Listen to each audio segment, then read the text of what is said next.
در پاکستان تظاهرگران با اعتراض علیه هندوستان این کشور را به تیراندازی پرشدت در مناطق بحث برانگیز ولایت کشمیر متهم می‌کردند. تیراندازی در مرز چند روز ادامه کرد. تظاهرات در شهرهای اسلام آباد و پشاور صورت گرفت.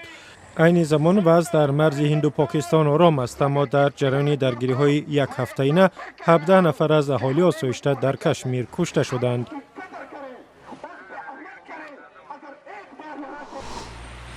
در پایتخت مکدونیا شهر سکوپیه ماموران پلیس مهمانخانه را محاصره کردند که گویا در آن یک شهروندی گرفتار بیماری ایبولا از بریتانیا هلاک شده است. مقامات میگویند این آوازها اساس ندارند، ولی بعد انجام تشخیص طبی در آلمان روز 11 اکتبر خلاصه نهایی طبیبان اعلام می شود. 10 نفر دیگر از جمله طبیبان که به شهروند بریتانیا کمک کردند در بیمارستان شهر الایحه نگهداری می شوند.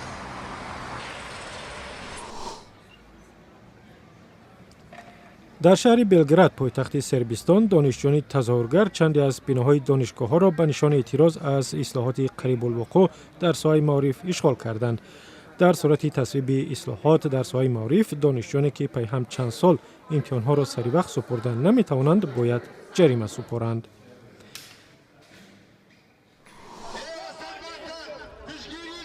در شهر کرکوک عراق تظاهرگران به کوچه‌ها ریختند و از مردم خواستند که از خریدن مال‌های ترکی دست کشند.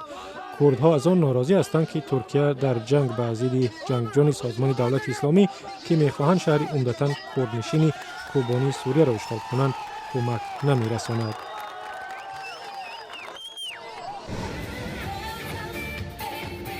در شهر استانا پایتخت قزاقستان نمایشگاه بین المللی ماشین‌ها شروع شد. در نمایشگاه که سال دوم است برگزار می شود، مدل‌های نوی ماشین‌ها را در معرض تماشا گذاشتند.